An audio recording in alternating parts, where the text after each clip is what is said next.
ನರಸಿಂಹ ಪುರಾಣ ಸಾರ ಸೃಷ್ಟಿಕಾಂಡ 5ನೇ ಅಧ್ಯಾಯ ರುದ್ರ ಸೃಷ್ಟಿ ಮತ್ತು ಮರೀಚ್ಯಾದಿಗಳ ಸೃಷ್ಟಿ. ಭಾರದ್ವಾಜರ ಪ್ರಶ್ನೆಗಳಿಗೆ ಉತ್ತರಿಸುತ್ತಾ ಸೂತ ಮಹಾಮುನಿಗಳು ರುದ್ರ ಸೃಷ್ಟಿಯ ಬಗ್ಗೆ, ಮರೀಚಿಯಾದಿಯಾಗಿ ಎಲ್ಲರೂ ಪುನಃ ಹೇಗೆ ಸೃಷ್ಟಿಸಿದರು ಹಾಗೂ ಬ್ರಹ್ಮನ ಮನಸ್ಸಿನಿಂದ ಹುಟ್ಟಿದ ವಸಿಷ್ಠರು ಹೇಗೆ ಮಿತ್ರ ವರುಣರ ಮಗನಾಗಿ ಜನಿಸಿದರು ಎಂದು ವಿವರಿಸಿದರು. ಕಲ್ಪದ ಆದಿಯಲ್ಲಿ ಬ್ರಹ್ಮನು ತನಗೆ ಸಮನಾದ ಮಗನನ್ನು ಪಡೆಯಲು ಯೋಚಿಸಿದಾಗ ಅವನ ತೊಡೆಯ ಮೇಲೆ ನೀಲಲೋಹಿತ ವರ್ಣನಾದ ಪುತ್ರನು ಹುಟ್ಟಿದನು. ಅರ್ಧ ದೇಹ ಹೆಣ್ಣು, ಅರ್ಧ ದೇಹ ಗಂಡಾಗಿ ಅತ್ಯುಗ್ರ ಹಾಗೂ ಪ್ರಚಂಡನಾದ ಬಾಲಕನು ತನ್ನ ತೇಜಸ್ಸಿನಿಂದ ಎಲ್ಲಾ ದಿಕ್ಕುಗಳನ್ನು ಬೆಳಗುತ್ತಿದ್ದನು. ಬ್ರಹ್ಮನು ಅವನನ್ನು ಕಂಡು ಸ್ತ್ರೀ ಮತ್ತು ಪುರುಷಗಳೆಂಬ ಭೇದದಿಂದ ತನ್ನನ್ನು ಹಂಚಿಕೊಳ್ಳಬೇಕೆಂದು ತಿಳಿಸಿದನು. ಅದರಂತೆ ರುದ್ರನು ಸ್ತ್ರೀ ಭಾವವನ್ನು ಹಾಗೂ ಪುರುಷತ್ವವನ್ನು ಬೇರೆ ಬೇರೆಯಾಗಿ ಮಾಡಿದನು. ರುದ್ರನು ಪುರುಷತ್ವವನ್ನು 11 ಬಗೆಯಾಗಿ ಹಂಚಿದನು. ಅವು ಅಜೈಕಪಾದ, ಅಹಿರ್ಬುಜ್ಞ, ಕಪಾಲಿ, ರುದ್ರ, ಠರ, ಬಹುರೂಪ, ತ್ರ್ಯಂಬಕ, ಅಪರಾಜಿತ, ವೃಷಾಕಪಿ, ಶಂಭು ಹಾಗೂ ರೈವತ ಕಪರ್ದಿ. ಈ 11 ರುದ್ರಾದಿ ಭುವನೇಶ್ವರರು. ಹಾಗೆಯೇ ರುದ್ರನು ಸ್ತ್ರೀತ್ವವನ್ನು 11 ಬಗೆಯಾಗಿ ಹಂಚಿದನು. ಪತ್ನಿಯಾದ ಉಮೆಯೇ ಬಹುರೂಪದಿಂದ ಕೂಡಿದವಳಾದಳು. ಹಿಂದೆ ರುದ್ರನು ನೀರಿನಲ್ಲಿ ಮುಳುಗಿ ಕಠಿಣವಾದ ತಪಸ್ಸನ್ನು ಪೂರೈಸಿದನು. ಆಗ ತನ್ನ ತಪಶಕ್ತಿಯಿಂದ ರುದ್ರನು ಅನೇಕ ವಿಧಗಳಾದ ಪ್ರಾಣಿಗಳನ್ನು, ಪಿಶಾಚದಂತೆ ಅಂತರ್ಮುಖವುಳ್ಳವನ್ನು ಹಾಗೂ 1000 ಕೋಟಿ ಪ್ರಮಥ ಗಣಗಳನ್ನು ಸೃಷ್ಟಿಸಿದನು. ತಾರಕಾಸುರನ ಸಂಹಾರ ಕಾರ್ಯಕ್ಕೆಂದು ಕುಮಾರಸ್ವಾಮಿಯನ್ನು ಹುಟ್ಟಿಸಿದನು. ಬ್ರಹ್ಮನು ಮೊದಲು ದೇವತೆಗಳನ್ನು ಹಾಗೂ ಕೊನೆಯದಾಗಿ ಸ್ಥಾವರ ಪ್ರಾಣಿಗಳು ಮತ್ತು ಮನುಷ್ಯರನ್ನು ಸೃಷ್ಟಿಸಿದನು. ಬ್ರಹ್ಮನ ಪ್ರಜೆಗಳು ಅಭಿವೃದ್ಧಿ ಹೊಂದದೇ ಹೋದಾಗ ಅವನು ತನ್ನ ಸಮಾನರಾದ ಮಾನಸಪುತ್ರರಾದ ಮರೀಚಿ, ಅತ್ರಿ, ಅಂಗೀರಸ, ಪುಲಸ್ತ್ಯ, ಪುಲಹ, ಕ್ರತು, ಪ್ರಚೇತಸ, ವಸಿಷ್ಠ ಹಾಗೂ ಭೃಗು ಎಂಬ ನವಬ್ರಹ್ಮರೆಂದು ಹೆಸರಾದ 9 ಪ್ರಜಾಪತಿಗಳನ್ನು ಸೃಷ್ಟಿಸಿದನು. ಅದೇ ರೀತಿಯಾಗಿ ಅಗ್ನಿ ಪಿತರರು ಬ್ರಹ್ಮನ ಮಾನಸಪುತ್ರರು. ಈ ಅಗ್ನಿ ಪಿತರರು ಸೃಷ್ಟಿಕಾಲದಲ್ಲಿ ಶತರೂಪ ಎಂಬ ಕನ್ಯೆಯನ್ನು ಸೃಷ್ಟಿಸಿ ಸ್ವಯಂಭುವನೆಂಬ ಮನುವಿಗೆ ಕೊಟ್ಟು ವಿವಾಹ ಮಾಡಿದರು. ಇವರಿಬ್ಬರಿಂದ ಪ್ರಿಯವ್ರತ ಮತ್ತು ಉತ್ತಾನಪಾದ ಎಂಬ 2 ಪುತ್ರರು ಹಾಗೂ ಪ್ರಸೂತಿ ಎಂಬ ಪುತ್ರಿಯೂ ಜನಿಸಿದರು. ಸ್ವಯಂಭುವ ಮನುವು ತನ್ನ ಮಗಳಾದ ಪ್ರಸೂತಿಯನ್ನು ದಕ್ಷನಿಗೆ ಕೊಟ್ಟು ವಿವಾಹ ಮಾಡಿದಾಗ ಅವನಿಗೆ 24 ಪುತ್ರಿಯರು ಜನಿಸಿದರು. ಇದರಲ್ಲಿ ಶ್ರದ್ಧಾ, ಪ್ರೀತಿ, ಧೃತಿ ಇತ್ಯಾದಿ 13 ಕನ್ಯೆಯರನ್ನು ಧರ್ಮನೆಂಬ ಬ್ರಹ್ಮನ ಮಾನಸಪುತ್ರನು ವಿವಾಹ ಮಾಡಿಕೊಂಡನು. ಇವನಿಗೆ ಕಾಮನೆ ಮೊದಲಾದ ಮಕ್ಕಳು ಜನಿಸಿದರು. ಈ ಧರ್ಮನ ಮಕ್ಕಳು ಮತ್ತು ಮೊಮ್ಮಕ್ಕಳು ಇವರಿಂದ ಧರ್ಮವಂಶವು ವಿಸ್ತಾರವಾಗಿ ಬೆಳೆಯಿತು. ಸಂಭೂತಿ, ಅನಸೂಯೆ, ಸ್ಮೃತಿ ಇತ್ಯಾದಿ 9 ಕನ್ಯೆಯರು ಅವರಿಗಿಂತ ಕಿರಿಯರು. ಮರೀಚ್ಯಾದಿಗಳ ಅನುಸೃಷ್ಟಿಯಲ್ಲಿ ಮಾತರೀಶ್ವರ, ಸತ್ಯವಂತ ಎಂಬ 2 ಪುತ್ರರು, ಸ್ವಹ ಹಾಗೂ ಸ್ವಧಾ ಎಂಬ ಮತ್ತಿಬ್ಬರು ಪುತ್ರಿಯರು ಜನಿಸಿದರು. ದಕ್ಷನು ಈ 11 ಪುತ್ರಿಯರನ್ನು ಋಷಿಗಳಿಗೆ ಧಾರೆ ಎರೆದು ಕೊಟ್ಟನು. ಮರೀಚಿಯ ಪತ್ನಿ ಸಂಭೂತಿಯಲ್ಲಿ ಕಶ್ಯಪನೆಂಬ ಋಷಿಯು, ಅಂಗೀರಸನ ಪತ್ನಿ ಸ್ಮೃತಿಯಲ್ಲಿ ಸಿನೀವಾಲಿ, ಕುಹು, ರಾಕ, ಅನುಮತಿಯರೆಂಬ ಪುತ್ರಿಯರು, ಅತ್ರಿ ಋಷಿಗಳ ಪತ್ನಿ ಅನಸೂಯೆಯಲ್ಲಿ ಸೋಮ, ದುರ್ವಾಸ ಹಾಗೂ ದತ್ತಾತ್ರೇಯರು ಜನಿಸಿದರು. ಬ್ರಹ್ಮನ ಹಿರಿಯ ಮಾನಸಪುತ್ರನಾದ ಅಗ್ನಿಯಿಂದ ಸ್ವಾಹಿಯು, ಪಾಮಕ, ಪವಮಾನ ಮತ್ತು ನೀರಿನಲ್ಲಿ ವಾಸಿಸುವ ಶುಚಿ ಎಂಬ 3 ಜನಿಸಿದರು. ಅವರ ವಂಶದಲ್ಲಿ ಇತರೆ 45 ವಹ್ನಿಗಳು ಹುಟ್ಟಿದರು. ಬ್ರಹ್ಮ ಮಾನಸ ಪಿತೃವಾದ ವಹ್ನಿ, ಪಾವಕಾದಿ 3 ಮಕ್ಕಳು, ಎಲ್ಲ ಒಟ್ಟು 49 ವಹ್ನಿಗಳು. ಪಿತರರಿಂದ ಸ್ವಧೆಯು ಮೇಧ, ಧಾರಿಣಿ ಎಂಬ 2 ಪುತ್ರಿಯರನ್ನು ಪಡೆದಳು. ದಕ್ಷನು ಮೊದಲು ದೇವತೆಗಳನ್ನು, ಋಷಿಗಳನ್ನು, ಗಂಧರ್ವರನ್ನು, ಸರ್ಪಗಳನ್ನು ಹಾಗೂ ಪ್ರಾಣಿಗಳನ್ನು ಮನಸ್ಸಿನಿಂದಲೇ ಸೃಷ್ಟಿಸಿದನು. ಆದರೆ ಆ ಪ್ರಾಣಿಗಳು ವೃದ್ಧಿ ಹೊಂದಲಿಲ್ಲವಾದಾಗ ದಕ್ಷನು ಸೃಷ್ಟಿಯ ಕಾರಣವನ್ನು ಯೋಚಿಸಿದನು. ಸ್ತ್ರೀ ಪುರುಷರ ಮಿಥುನ ಸಂಬಂಧದಿಂದ ಪ್ರಜೆಗಳನ್ನು ಸೃಷ್ಟಿಸಲು ಯೋಚಿಸಿ ವೀರನಭನೆಂಬ ಪ್ರಜಾಪತಿಯ ಮಗಳಾದ ಅಸಿಕ್ನಿಯನ್ನು ಮದುವೆಯಾದನು. ಈಕೆಯಲ್ಲಿ ದಕ್ಷ ಪ್ರಜಾಪತಿಯು 60 ಕನ್ಯೆಯರನ್ನು ಪಡೆದನು. ಅವರಲ್ಲಿ 10 ಪುತ್ರಿಯರನ್ನು ಧರ್ಮನಿಗೂ, 13 ಕನ್ಯೆಯರನ್ನು ಕಶ್ಯಪನಿಗೂ, 27 ಪುತ್ರಿಯರನ್ನು ಚಂದ್ರನಿಗೂ, 4 ಪುತ್ರಿಯರನ್ನು ಅರಿಷ್ಟನೇಮಿಗೂ, 2 ಕನ್ಯೆಯರನ್ನು ಕೃಶ್ವಾಶ್ವನಿಗೂ ವಿವಾಹ ಮಾಡಿಕೊಟ್ಟನು. ಅವರಲ್ಲಿ ಸಾಧ್ಯ ಎಂಬುವಳು ಸಾಧ್ಯರನ್ನು, ವಿಶ್ವ ಎಂಬಾಕೆಯು ವಿಶ್ವೇ ದೇವತೆಗಳನ್ನು, ಮರುತ್ಪತ್ತಿಯಲ್ಲಿ ಮರುತ್ವಂತನು, ವಸುವಿನಿಂದ ವಸುಗಳು, ಭಾನುವಿನಿಂದ ಭಾನುವೆಂಬ ದೇವತೆಗಳು, ಮುಹೂರ್ತೆಯಲ್ಲಿ ಮುಹೂರ್ತೆಯರು, ಲಂಬೆಯಿಂದ ಘೋಷನೆಂಬುವವನು, ಜಾಮಿಜನಿಂದ ನಾಗವೀಧಿಯು ಜನಿಸಿದರು. ಮರುತ್ಪತ್ತಿಯಲ್ಲಿ ಪಾರ್ಥಿವ ವಿಷಯಗಳೆಲ್ಲವೂ ಹುಟ್ಟಿದವು. ಸಂಕಲ್ಪೆ ಎಂಬಾಕೆಯಿಂದ ಸಂಕಲ್ಪನೆಂಬ ಮಗನು, ವಸುಗಳಿಗೆ ಪ್ರಾಣಭೂತರಾದ ಜ್ಯೋತಿ ಇತ್ಯಾದಿ ದೇವತೆಗಳು ಜನಿಸಿದರು. ಅಪ, ಧ್ರುವ, ಸೋಮ ಇತ್ಯಾದಿ ಅಷ್ಟವಸುಗಳ ಮಕ್ಕಳು ಮೊಮ್ಮಕ್ಕಳು 1000 ಸಂಖ್ಯೆಯಲ್ಲಿರುತ್ತಾರೆ. ಸಾಧ್ಯರು ಹಾಗೂ ಅವರ ಮಕ್ಕಳು 1000 ಸಂಖ್ಯಾಕರು. ದಿತಿ, ಅದಿತಿ ಇತ್ಯಾದಿ 13 ಕಶ್ಯಪ ಪತ್ನಿಯರು. ಅದಿತಿಯಲ್ಲಿ ಕಶ್ಯಪನಿಂದ ಭರ್ಗ, ಅಂಶು, ಮಿತ್ರ ಇತ್ಯಾದಿ 12 ಆದಿತ್ಯರು ಜನಿಸಿದರು. ಅದಿತಿಯಲ್ಲಿ ಶ್ರೀಮನ್ನಾರಾಯಣನು ವರಾಹ ರೂಪದಿಂದ ಸಂಹರಿಸಿದ ಹಿರಣ್ಯಾಕ್ಷ ಹಾಗೂ ಶ್ರೀ ನರಸಿಂಹನಿಂದ ಸಂಹರಿಸಲ್ಪಟ್ಟ ಹಿರಣ್ಯಕಶಿಪು, ದೈತ್ಯರು, ದಾನವರು ಎಲ್ಲರೂ ದಿತಿಯ ಪುತ್ರರು. ಕಶ್ಯಪರಿಗೆ ಅರಿಷ್ಟಿಯಲ್ಲಿ ಗಂಧರ್ವರು ಹುಟ್ಟಿದರು. ನಂತರ ಸುರಸಿಯಲ್ಲಿ ಕಶ್ಯಪರು ವಿದ್ಯಾಧರರು, ಸುರಭಿಯಲ್ಲಿ ಗೋವುಗಳನ್ನು ಪಡೆದರು. ವಿನತೆಯಲ್ಲಿ ಗರುಡ ಮತ್ತು ಅರುಣ ಎಂಬೀರ್ವರು ಜನಿಸಿದರು. ಗರುಡನು ಶ್ರೀ ಮಹಾವಿಷ್ಣುವಿನ ವಾಹನನಾದನು. ಅರುಣನು ಸೂರ್ಯನ ಸಾರಥಿಯಾದನು. ತಾಮ್ರೆಯಲ್ಲಿ ಕಶ್ಯಪರು ಕುದುರೆಗಳು, ಒಂಟೆಗಳು, ಕತ್ತೆಗಳು, ಆಮೆಗಳು, ಗವಯಗಳು ಹಾಗೂ ಮೃಗಗಳನ್ನು ಪಡೆದರು. ಈ ಪೃಥ್ವಿಯಲ್ಲಿ ದುಷ್ಟ ಜಾತಿಯವೆಲ್ಲ ಕ್ರೋಧೆಯಲ್ಲಿ ಹುಟ್ಟಿದವು. ಇರೆಯುಮರ, ಬಳ್ಳಿ, ಸೆಣಬು ಜಾತಿಗಳನ್ನು ಪಡೆದಳು. ಸ್ವಸೆಯು ಯಕ್ಷ ರಾಕ್ಷಸರನ್ನು ಹಾಗೂ ಮುನಿಯು ಅಪ್ಸರರನ್ನು ಪಡೆದರು. ವಿಷಯುಕ್ತವಾದ ಭಯಂಕರವಾದ ಕೋರೆ ಹಲ್ಲುಗಳುಳ್ಳ ದೊಡ್ಡ ಹಾವಿಗಳು ಕದ್ರುವಿನ ಮಕ್ಕಳು. 27 ಮಂದಿ ಚಂದ್ರನ ಪತ್ನಿಯರಿಗೆ ಬುಧನೇ ಮೊದಲಾದ ಪುತ್ರರು ಜನಿಸಿದರು. ಅರಿಷ್ಟನೇಮಿಯ ಪತ್ನಿಯರಿಗೆ 16 ಮಂದಿ ಮಕ್ಕಳಾದರು. ಜ್ಞಾನಿಯಾದ ಬ್ರಹ್ಮಪುತ್ರನಿಗೆ 4 ಪುತ್ರರು. ಪ್ರತ್ಯಂಗಿರನ ಮಕ್ಕಳು ಶ್ರೇಷ್ಠರಾದ ಋಷಿಗಳಾಗಿ ಜನಿಸಿದರು. ದೇವರ್ಷಿಯಾದ ಕೃಶಾಶ್ವನಿಗೆ ದೇವತೆಗಳು, ಋಷಿಗಳು ಮಕ್ಕಳಾಗಿ ಹುಟ್ಟಿದರು. ಇವರೆಲ್ಲರೂ ಚತುರ್ಯುಗಗಳು 4 ಬಾರಿ ಕಳೆಯಲು ಮತ್ತೆ ಹುಟ್ಟುತ್ತಾರೆ. ಈ ದಕ್ಷ ಸಂತತಿಯನ್ನು ಶ್ರದ್ಧಾ ಭಕ್ತಿಯಿಂದ ಕೇಳುವವರು ಹಾಗೂ ಓದುವವರು ಒಳ್ಳೆಯ ಸಂತಾನವನ್ನು ಪಡೆಯುತ್ತಾರೆ. ಶ್ರೀ ನರಸಿಂಹ ಪುರಾಣದಲ್ಲಿ ರುದ್ರ ಸೃಷ್ಟಿ ಮತ್ತು ಮರೀಚ್ಯಾದಿಗಳ ಸೃಷ್ಟಿಯ 5ನೆಯ ಅಧ್ಯಾಯವು ಸಮಾಪ್ತಿಯಾಯಿತು. ಸೃಷ್ಟಿಕಾಂಡ 6ನೆಯ ಅಧ್ಯಾಯ. ಪುಂಸವನದ ಕಥೆ.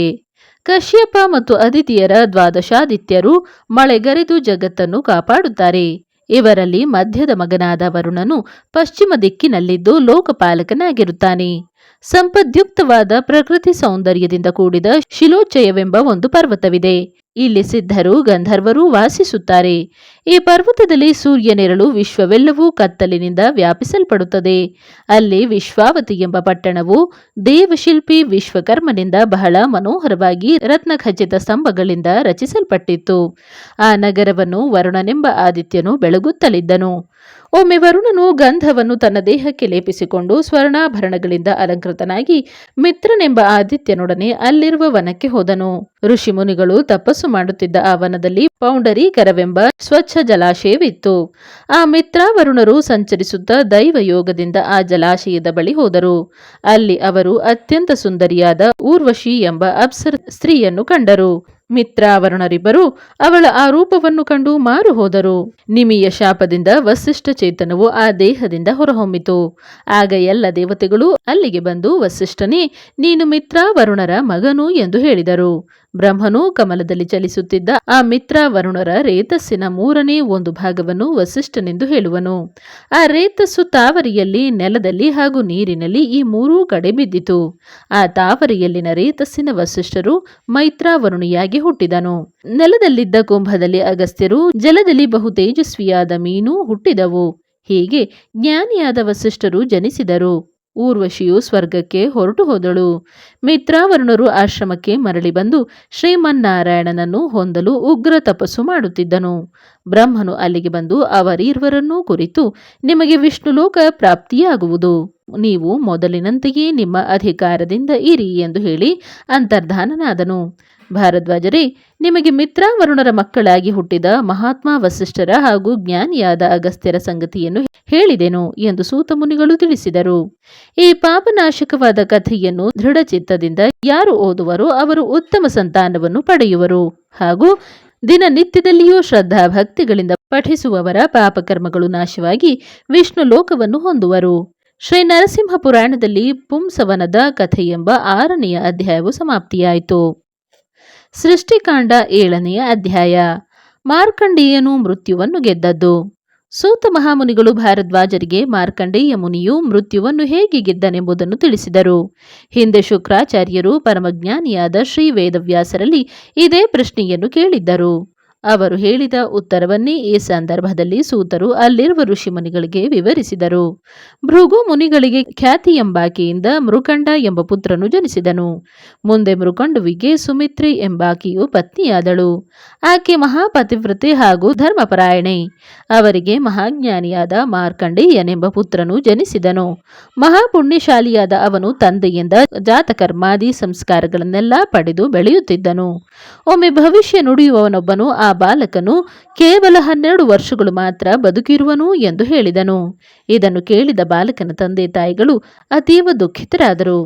ಆ ವ್ಯಥೆಯಲ್ಲಿಯೇ ಅವರು ಬಾಲಕನ ಉಪನಯನ ಸಂಸ್ಕಾರ ಮಾಡಿದ ಮೇಲೆ ಬಾಲಕನು ಗುರುವಿನ ಮನೆಯಲ್ಲಿ ವೇದಶಾಸ್ತ್ರ ನಿಪುಣನಾಗಿ ಮನೆಗೆ ಮರಳಿ ಬಂದನು. ಒಮ್ಮೆ ತಂದೆ ತಾಯಿಗಳು ದುಃಖಿಸುತ್ತಿರುವುದನ್ನು ಕಂಡ ಮಾರ್ಕಂಡೇಯನು ಅವರ ದುಃಖದ ಕಾರಣವನ್ನು ಹೇಳಲೇಬೇಕೆಂದು ಒತ್ತಾಯಿಸಿದನು. ಆಗ ತಂದೆ ತಾಯಿಗಳು ಬೇರೆ ದಾರಿ ಕಾಣದೆ ಭವಿಷ್ಯ ನುಡಿಯುವವನು ಹೇಳಿದ ವಿಚಾರವನ್ನು ತಿಳಿಸಿದನು. ಬಾಲಕನು ತಂದೆ ತಾಯಿಗಳನ್ನು ಸಮಾಧಾನಪಡಿಸಿ ತಾನು ತಪಸ್ಸಿನಿಂದ ಮೃತ್ಯುವನ್ನು ಜಯಿಸಿ ಚಿರಾಯುವಾಗಿ ಬರುವೆನೆಂದು ವಾಗ್ದಾನ ಮಾಡಿದನು. ವಲ್ಲಿವಟ ಎಂಬ ವನದಲ್ಲಿ ಅನೇಕ ಋಷಿ ಮುನಿಗಳು ತಪಸ್ಸು ಮಾಡುತ್ತಿದ್ದರು. ಅಲ್ಲದೆ ಬಂದ ಬಾಲಕನು ತನ್ನ ತಾತ ಭೃಗು ಮುನಿಯನ್ನು ಕಂಡು ಅವರಿಗೂ ಹಾಗೂ ಅಲ್ಲಿರುವ ಎಲ್ಲ ಮುನಿಗಳಿಗೂ ನಮಸ್ಕರಿಸಿದನು. ಭೃಗು ಮಹರ್ಷಿಗಳು ಮೊಮ್ಮಗನು ಅಲ್ಲಿಗೆ ಬಂದ ಕಾರಣವನ್ನು ಕೇಳಿದರು. ಆಗ ಮಾರ್ಕಂಡೇಯನು ಭವಿಷ್ಯವಾದಿಯೂ ಹೇಳಿದ ಸಮಾಚಾರಗಳನ್ನೆಲ್ಲ ತಿಳಿಸಿದನು ಹಾಗೂ ತಾನು ಮೃತ್ಯುವನ್ನು ಜಯಿಸಲು ಅಪೇಕ್ಷೆ ಉಳ್ಳವನಾಗಿರುವುದಾಗಿಯೂ ಆ ವಿಷಯದಲ್ಲಿ ತನಗೆ ಮಾರ್ಗದರ್ಶನ ಮಾಡಬೇಕೆಂದು ಪ್ರಾರ್ಥಿಸಿದನು. ಆಗ ಭೃಗುಮುನಿಗಳು ಪರಮಾತ್ಮನಾದ ಶ್ರೀಮನ್ನಾರಾಯಣನನ್ನು ಆರಾಧಿಸದೆ ಮೃತ್ಯುವನ್ನು ಗೆಲ್ಲಲು ಸಾಧ್ಯವಿಲ್ಲ. ನಾಶರಹಿತನೂ ಅನಂತನೂ ಸರ್ವತ್ರ ವ್ಯಾಪ್ತನೂ ಅಚ್ಯುತನೂ ಭಕ್ತ ವತ್ಸಲನಾದ ಭಗವಂತನನ್ನು ಶ್ರದ್ಧಾಭಕ್ತಿಗಳಿಂದ ಆರಾಧಿಸಿ ಮೃತ್ಯುವನ್ನು ಜಯಿಸಿ ಚಿರಂಜೀವಿಯಾಗಿ ಬರುವಂತೆ ಆಶೀರ್ವದಿಸಿದರು. ಮಾರ್ಕಂಡೇಯನು ತನ್ನ ತಾತನನ್ನು ಸರ್ವಶಕ್ತನೂ ತ್ರೈಲೋಕ್ಯಾಧಿಪತಿಯಾದ ಮಹಾವಿಷ್ಣುವನ್ನು ತಾನು ಎಲ್ಲಿ ಹೇಗೆ ಪೂಜಿಸಬೇಕೆಂದು ಪ್ರಶ್ನಿಸಿದನು. ಆಗ ಭೃಗುಮುನಿಗಳು ಸಹ್ಯ ಪರ್ವತದಲ್ಲಿ ತುಂಗಭದ್ರಾ ನದಿಯ ತೀರದಲ್ಲಿ ಭದ್ರವಟವೆಂಬ ಕ್ಷೇತ್ರದಲ್ಲಿ ಕ್ಷೀರಾಬ್ಧಿಶಾಹಿಯಾದ ಕೇಶವನನ್ನು ಪೂಜಾ ಅರ್ಚನಾದಿಗಳಿಂದ ಆರಾಧಿಸುವಂತೆ ತಿಳಿಸಿದರು. ಅಲ್ಲದೆ ಮಗು ಶಂಖಚಕ್ರ ಗದಾಧಾರಿಯಾದ ಶ್ರೀಮನ್ನಾರಾಯಣನನ್ನು ಧ್ಯಾನಿಸು. ಜಗದ್ರಕ್ಷಕನಾದ ಮೋಕ್ಷದಾಯಕನೂ ಆದ ವಾಸುದೇವನಿಗೆ ನಮಸ್ಕಾರಗಳು ಎಂಬ ಅರ್ಥದ ಓಂ ನಮೋ ಭಗವತೆ ವಾಸುದೇವಾಯ ಎಂಬ ದ್ವಾದಶಾಕ್ಷರಿ ಮಂತ್ರವನ್ನು ಶ್ರದ್ಧಾ ಭಕ್ತಿಗಳಿಂದ ಜಪಿಸುತ್ತಾ ತಪಸ್ಸು ಮಾಡು. ಇದರಿಂದ ಓಂಕಾರ ಸ್ವರೂಪನೂ ವಿಶ್ವನಿಯಾಮಕನೂ ಆದ ಪರಮಾತ್ಮನು ಪ್ರಸನ್ನನಾಗುತ್ತಾನೆ. ಆಗ ನೀನು ಮೃತ್ಯುವನ್ನು ಗೆಲ್ಲುವೆ ಎಂದು ಭೃಗುಮುನಿಗಳು ತಿಳಿಸಿದರು. ಅವರ ಆಶೀರ್ವಾದ ಪಡೆದ ಮಾರ್ಕಂಡೇಯನು ಸಹ್ಯ ಪರ್ವತದ ಪಾದದಲ್ಲಿ ಹುಟ್ಟಿದ ಭದ್ರಾ ನದಿಯ ದಡದಲ್ಲಿರುವ ಆ ಸುಂದರ ತಪೋವನಕ್ಕೆ ಬಂದನು. ಬಾಲಕನು ವಿಷ್ಣುವನ್ನು ಪ್ರತಿಷ್ಠಾಪಿಸಿ ಕಲ್ಪೋಕ್ತ ಕ್ರಮದಿಂದ ಶ್ರೀಹರಿಯನ್ನು ಗಂಧ ಪುಷ್ಪ ಧೂಪ ದೀಪಾದಿಗಳಿಂದ ಪೂಜಿಸಿ ಅತಿ ಕಠಿಣವಾದ ತಪಸ್ಸನ್ನು ಮಾಡಿದನು. ನಿರಾಹಾರಿಯಾಗಿ 1 ವರ್ಷ ಪೂರ್ತಿ ಆಗುವವರೆಗೂ ಉಗ್ರ ತಪಾಚರಣೆ ಮಾಡುತ್ತಿರಲು ತಾಯಿಯು ಹೇಳಿದ ಸಮಯವು ಬಂದೇ ಬಿಟ್ಟಿತು. ಅಂದು ಮಾರ್ಕಂಡೇಯನು ಸ್ನಾನ ಮಾಡಿ ಶುದ್ಧಾಂತಃಕರಣದಿಂದ ವಿಧಿ ಪ್ರಕಾರ ಮಹಾವಿಷ್ಣುವನ್ನು ಪೂಜಿಸಿದನು. ಆ ದ್ವಾದಶಾಕ್ಷರಿ ಮಂತ್ರವನ್ನು ದೃಢ ಭಕ್ತಿಯಿಂದ ಜಪಿಸತೊಡಗಿದನು. ಅವನ ಮನಸ್ಸು ಸಂಪೂರ್ಣವಾಗಿ ಶ್ರೀಹರಿಯಲ್ಲಿಯೇ ಐಕ್ಯವಾಯಿತು. ಅವನ ಮರಣ ಸಮಯವು ಬರಲು ಯಮದೂತರು ಪಾಶವನ್ನು ಕೈಯಲ್ಲಿ ಹಿಡಿದು ಅವನ ಪ್ರಾಣವನ್ನು ತೆಗೆದುಕೊಂಡು ಹೋಗಲು ಬಂದರು. ಅದೇ ಸಮಯಕ್ಕೆ ಶ್ರೀಹರಿ ದೂತರು ಅಲ್ಲಿಗೆ ಬಂದರು. ಯಮದೂತರಿಗೂ ಹಾಗೂ ವಿಷ್ಣುದೂತರಿಗೂ ಜಗಳವಾಗಿ ಯಮದೂತರು ಸೋತು ಆ ಬಾಲಕನ ಪ್ರಾಣವನ್ನು ಅಲ್ಲಿಯೇ ಬಿಟ್ಟು ಓಡಿ ಹೋದರು. ಮಾರ್ಕಂಡೇಯನು ಆ ಮಂತ್ರವನ್ನು ಜಪಿಸುತ್ತಲೇ ಇದ್ದನು. ಅಲ್ಲದೆ ವಿಷ್ಣುವನ್ನು ಸ್ತುತಿಸುತ್ತಿದ್ದನು. ಪದ್ಮನಾಭನು ಸಕಲ ಇಂದ್ರಿಯಗಳ ನಿಯಾಮಕನಾದ ನಾರಾಯಣನನ್ನು ಮೊರೆ ಹೊಕ್ಕಿರುವ ನನಗೆ ಮೃತ್ಯುವು ಏನನ್ನೂ ಮಾಡಲಾರದು. ಗೋವಿಂದನು ಕೇಶವನು ದಾಮೋದರನು ಸಂಪೂರ್ಣವಾಗಿ ಇಂದ್ರಿಯಗಳಿಗೆ ಗೋಚರಿಸಿದವನು ಅಧೋಕ್ಷಜನೂ ಆದ ಶ್ರೀಹರಿಯನ್ನು ಶರಣು ಹೊಂದಿದ ನನ್ನನ್ನು ಮೃತ್ಯುವೇನು ಮಾಡಬಲ್ಲದು. ಸ್ವರೂಪಾಂಶದಿಂದ ಮಹಾವತಾರವುಳ್ಳವನು ವಿಷ್ಣು ಸ್ವರೂಪನೂ ಜನಾರ್ದನನೂ ಆದ ಮಾಧವನನ್ನು ಮೊರೆ ಹೊಕ್ಕಿರುತ್ತೇನೆ. ನನಗೆ ಮೃತ್ಯುವೇನು ಮಾಡುವುದು. ಸಕಲ ಪ್ರಾಣಿಗಳ ಅಂತರ್ಯಾಮಿಯಾಗಿರುವ ಜಗತ್ಕಾರಣನಾದ ವಿಶ್ವಾಂತರ್ಯಾಮಿಯಾದ್ದರಿಂದ ವಿಶ್ವರೂಪನಾದ ಶ್ರೀಹರಿಯನ್ನು ಶರಣು ಹೊಂದಿದ ನನ್ನನ್ನು ಮೃತ್ಯುವೇನು ಮಾಡುವುದು. ಸಹಸ್ರ ಶೀರ್ಷನು ವ್ಯಕ್ತಾವ್ಯಕ್ತ ಸ್ವರೂಪನು ಶಾಶ್ವತನು ವೇದ ಪ್ರತಿಪಾದ್ಯನು ಸರ್ವಜ್ಞನು ಆದ ಶ್ರೀಹರಿಯನ್ನು ಮೊರೆ ಹೊಕ್ಕಿರುವ ನನ್ನನ್ನು ಮೃತ್ಯುವೇನು ಮಾಡಬಲ್ಲದು ಎಂದು ಮಾರ್ಕಂಡೇಯನು ಮಾಡಿದ ಸ್ತೋತ್ರವನ್ನು ಸ್ವತಃ ಮೃತ್ಯುವೇ ಕೇಳಿ ಹೊರಟು ಹೋದನು. ಹೀಗೆ ಮಹಾಜ್ಞಾನಿಯಾದ ಮಾರ್ಕಂಡೇಯನು ಮೃತ್ಯುವನ್ನು ಜಯಿಸಿದನು. ಪುಂಡರೀಕಾಕ್ಷನಾದ ಶ್ರೀ ನರಸಿಂಹನು ಪ್ರಸನ್ನನಾದರೆ ಯಾವುದೂ ಅಸಾಧ್ಯವಲ್ಲ. ಮೃತ್ಯುವನ್ನು ಗೆಲ್ಲುವ ಪುಣ್ಯ ಸಂಪಾದಕವಾದ ಮೃತ್ಯುವನ್ನು ನಾಶ ಮಾಡುವ ಮಂಗಳಕರವಾದ ಈ ಸ್ತೋತ್ರವನ್ನು ವಿಷ್ಣುವು ಸ್ವಯಂ ಮಾರ್ಕಂಡೇಯನಿಗೆ ಹಿತವನ್ನುಂಟು ಮಾಡಲು ಬೋಧಿಸಿದನು. ಈ ಸ್ತೋತ್ರವನ್ನು ಬೆಳಗ್ಗೆ ಮಧ್ಯಾಹ್ನ ಮತ್ತು ಸಂಜೆಯ ವೇಳೆಗಳಲ್ಲಿ ಭಕ್ತಿಯಿಂದ ಪಠಿಸುವವರಿಗೆ ಅಕಾಲದಲ್ಲಿ ಮರಣ ಉಂಟಾಗುವುದಿಲ್ಲ. ಜ್ಞಾನಿಯಾದ ಮಾರ್ಕಂಡೇಯನು ತನ್ನ ಹೃದಯ ಕಮಲದ ಮಧ್ಯೆ ಪ್ರಾಚೀನನೂ ಶಾಶ್ವತವಾಗಿರುವವನು ಸೂರ್ಯನಿಗಿಂತಲೂ ಹೆಚ್ಚಿನ ಕಾಂತಿಯುಕ್ತನೂ ಆದ ಗುಣಪೂರ್ಣನೂ ದೋಷರಹಿತನೂ ಕ್ಷೀರಸಾಗರಶಾಯಿಯೂ ಆದ ಶ್ರೀಹರಿಯನ್ನು ಏಕಾಗ್ರತೆಯಿಂದ ಜಿತೇಂದ್ರಿಯನಾಗಿ ಶ್ರದ್ಧಾಭಕ್ತಿಗಳಿಂದ ಧ್ಯಾನ ಮಾಡಿ ಮೃತ್ಯುವನ್ನೇ ಜಯಿಸಿಬಿಟ್ಟನು ಎಂದು ಶ್ರೀ ವೇದವ್ಯಾಸರು ಶುಕನಿಗೆ ಹೇಳಿದ ಆಖ್ಯಾನವನ್ನು ಸೂತ ಮಹಾಮುನಿಗಳು ಭಾರದ್ವಾಜರಿಗೆ ನಿರೂಪಿಸಿದರು. ಶ್ರೀ ನರಸಿಂಹ ಪುರಾಣದಲ್ಲಿ ಮಾರ್ಕಂಡೇಯನು ಮೃತ್ಯುವನ್ನು ಗೆದ್ದದ್ದು ಎಂಬ 7ನೇ ಅಧ್ಯಾಯವು ಸಮಾಪ್ತಿಯಾಯಿತು.